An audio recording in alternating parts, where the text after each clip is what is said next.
Welcome to the channel.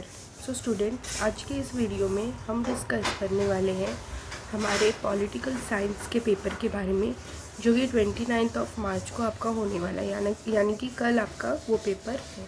तो आज हम डिस्कस करने वाले हैं प्रीवियस ईयर क्वेश्चन पेपर के बारे में, और मैं आप लोगों को ये भी बताऊंगी कि कुछ इंपॉर्टेंट क्वेश्चंस के बारे में जो कि आपके एग्ज़ाम पॉइंट ऑफ व्यू से बहुत ज़्यादा इंपॉर्टेंट है और मोस्ट रिपीटेड क्वेश्चंस है। तो ऐसे भी चांसेस है कि वो क्वेश्चंस इस वाले एग्ज़ाम में भी पूछे जा सकते हैं। ठीक है, तो आप लोग से एक रिक्वेस्ट रहेगी कि वीडियो को एंड तक देखिएगा, ओके। और अगर वीडियो आपको पसंद आएगा तो प्लीज़ लाइक, शेयर और सब्सक्राइब कीजिएगा वीडियो को, ओके। तो हम स्टार्ट करते हैं विद आवर वीडियो। जैसे कि आप लोग स्क्रीन पे देख सकते हो कि board question paper March 2023 of political science. Marks जो था वो 3 आवर्स का, टाइमिंग 3 आवर्स का था और 80 मार्क्स का पेपर था। ठीक है, फिर यहाँ पे जो पैटर्न है वो पैटर्न भी हम समझेंगे और साथ में कौन से क्वेश्चंस पूछे गए थे वो भी हम देखेंगे। पैटर्न जो है वो choose the correct alternative from the bracket and complete the following statement. ये 5 मतलब ऑब्जेक्टिव्स टोटल 20 मार्क्स के क्वेश्चन है, तो ये 5 मार्क्स के हैं। तो 5 क्वेश्चंस आप लोग देख सकते हो। Soviet union integrated in dash, फिर until the coming in of a foreign channel dash was only the TV broadcaster in India। फिर थर्ड क्वेश्चन है, as per the census report 2011 the female literacy rate is dash. उसके बाद naxalism begin as a protest against the feudal order in 1967 at Naxalbari in dash. फिर fifth, in the 1971 war between the India and Pakistan led to the creation of dash. तो ये सारे questions हैं जो कि आपको choose the correct alternative from the bracket इसमें से पूछे जाएंगे। तो क्वेश्चन नंबर फर्स्ट ए। फिर बी रहेगा identify the correct pair in every set. Correct pair आपको आइडेंटिफाई कर लिखना है, ओके। तो आप लोगों को क्वेश्चन दिख सकता है पहला और दूसरा, ओके। तो इसमें से जो आइडेंटिफाई दी करेक्ट पेयर, सही पेयर कौन सा है किसका, वो आप लोगों को फाइंड आउट करके लिखना है। फिर बात करते हैं सी वाले सब क्वेश्चन की। इसके अंदर complete the following statement by using the appropriate options. यहाँ पे आपको 4 आएंगे। पहला होगा द पोस्ट कोल्ड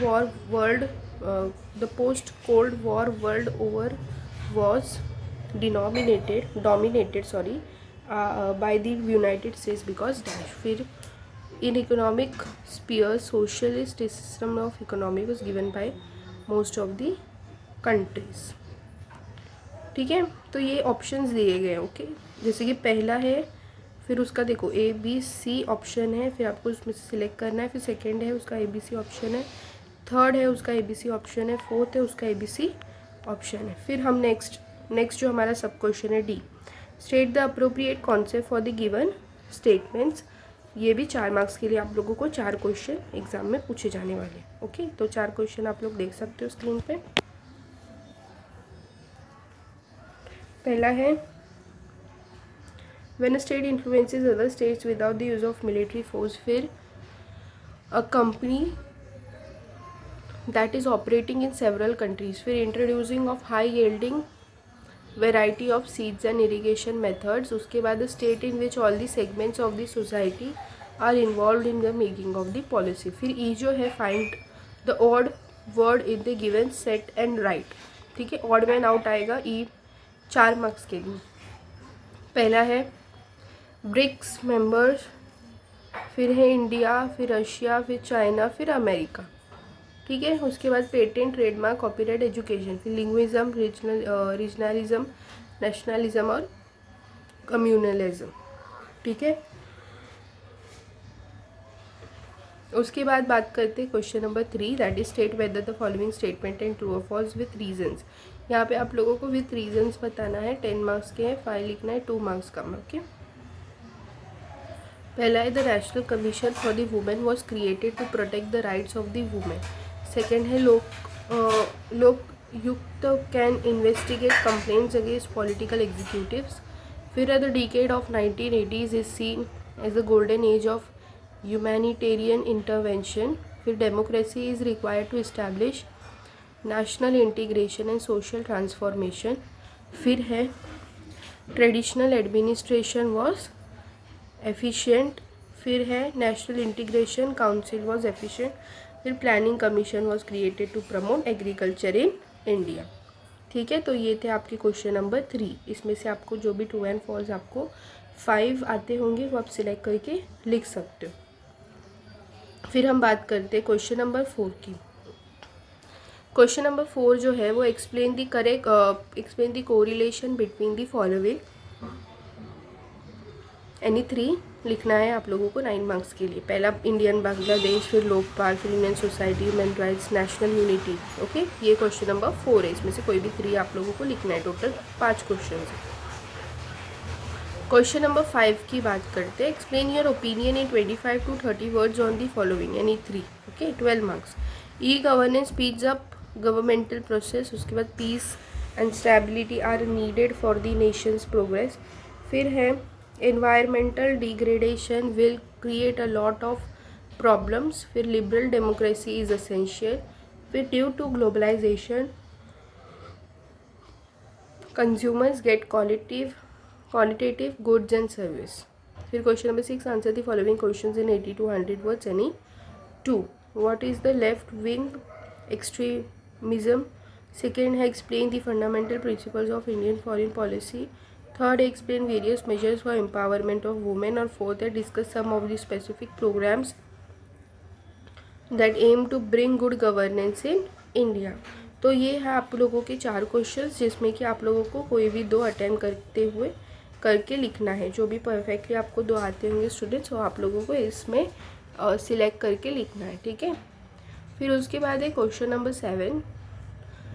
उसके अंदर answer the following questions is 150 to 200 words with reference to the given points. Any 1। यहाँ पे आप लोगों को कितने क्वेश्चंस प्रोवाइड किए गए हैं? बहुत सारे क्वेश्चंस प्रोवाइड किए गए। इसमें से आप लोगों को एनी 1 लिखना है। ठीक है, लोग देख सकते हो 2 सब क्वेश्चंस दिए, मतलब 2 क्वेश्चन में से आप लोगों को एक सिलेक्ट करके दिए। ये इसके पॉइंट्स, इस पॉइंट्स को आपको क्या करना है, इन्वॉल्व करके लिखना है। ठीक है, आपके हेल्प के लिए पॉइंट्स दिए। तो ये आपका पेपर पैटर्न था और प्रीवियस ईयर का क्वेश्चन पेपर था। आई होप आप लोगों को समझ में आ गया होगा कि आपका पेपर किस तरीके से फॉर्म होने वाला है और आपको एक आइडिया मिल गया होगा कि आपको कैसे अटेम्प्ट करना है। ठीक है, अगर आपने अच्छे से पढ़ाई की होगी तो आई नो आप लोगों का पेपर बहुत ज़्यादा अच्छा जाएगा। कुछ इंपॉर्टेंट पॉइंट्स याद रखने हैं, जैसे कि पेपर का स्पीड रखना है आप लोगों को। एंड तक पेपर को स्लोली नहीं लिखना है, अदरवाइज पेपर छूटने के बहुत ज़्यादा चांसेस है। प्रेजेंटेशन प्रॉपर होना चाहिए। अभी let's see some of the important questions. ठीक है, ज़्यादा क्वेश्चन नहीं है, कम क्वेश्चन है, but yes there is a chances कि ये क्वेश्चंस आ सकते हैं। तो आप लोग प्लीज़ एक बार इन क्वेश्चंस को देख लीजिए। जैसे कि चैप्टर नंबर 1 में से question number 4 express your opinion में से humanitarian intervention. This question is very much important. Okay, तो आप लोग इस क्वेश्चन को अच्छे से करके जा सकते हो। ओके, ठीक है, तो ये क्वेश्चन जो है वो एग्ज़ाम पॉइंट ऑफ व्यू से इम्पॉर्टेंट है स्टूडेंट्स। फिर बात करते हैं दूसरे क्वेश्चन की नेक्स्ट चैप्टर में से। Explain the correlation between the following में से ग्लोबलाइजेशन एंड कल्चर। ठीक है, ग्लोबलाइजेशन एंड कल्चर, ये वाला जो क्वेश्चन है, ये क्वेश्चन भी आपके एग्ज़ाम पॉइंट ऑफ व्यू से बहुत ज़्यादा इंपॉर्टेंट है। तो आपको ये सारे क्वेश्चंस को अच्छे से लर्न कर जाना है। ठीक है, फिर बात करते हैं तीसरे क्वेश्चन की उसके नेक्स्ट चैप्टर से। Explain the correlation between the following poverty and development. Okay, ये टेक्स्ट बुक कटिंग्स है तो आपको पता चल जाएंगे अच्छे से चैप्टर्स के बारे में। ठीक है, पॉवर्टी एंड डेवलपमेंट। फिर यहाँ पे देखो क्वेश्चन नंबर 5 का second one, what is the empowerment and suggest the measures for empowerment of women. This question is also very important from the exam point of view. उसके बाद है question number 4, explain the correlation between the following national unity and regional aspirations. Okay, फिर उसके बाद है question number 5, express your opinions peace and stability are needed for the nation's progress. आप लोग ये टेक्स्ट बुक में से आराम से फाइंड कर सकते हो कि कौन से क्वेश्चन है ये, और टिक आउट करके आप रख लीजिएगा, तो आपको पढ़ने के लिए बहुत ज़्यादा आसानी होगी।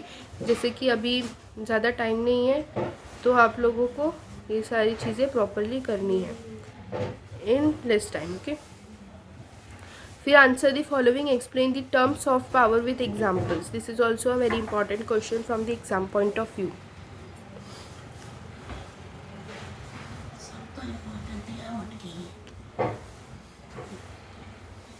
Next question is, dear students, answer the following. What are the positive and negative aspects of globalization? और ये express your opinion में से participatory state is beneficial to the society। ये दोनों क्वेश्चन भी इम्पॉर्टेंट है, ठीक है। फिर उसके बाद question number 6, answer the following questions in detail with the help of the given points. ये वाला जो क्वेश्चन है, जो हमारा लास्ट क्वेश्चन आता है ना, उसके लिए बहुत ज़्यादा इम्पोर्टेंट है स्टूडेंट्स, ठीक है।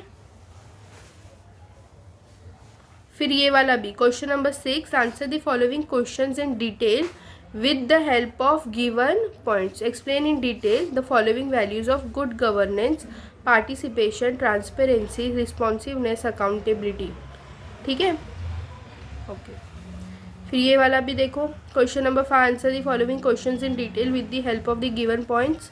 Explain the factors influencing Indian foreign policy, geography, history, international system, economy, polity. तो ये भी आप लोगों का एग्जाम पॉइंट ऑफ व्यू से इम्पॉर्टेंट है।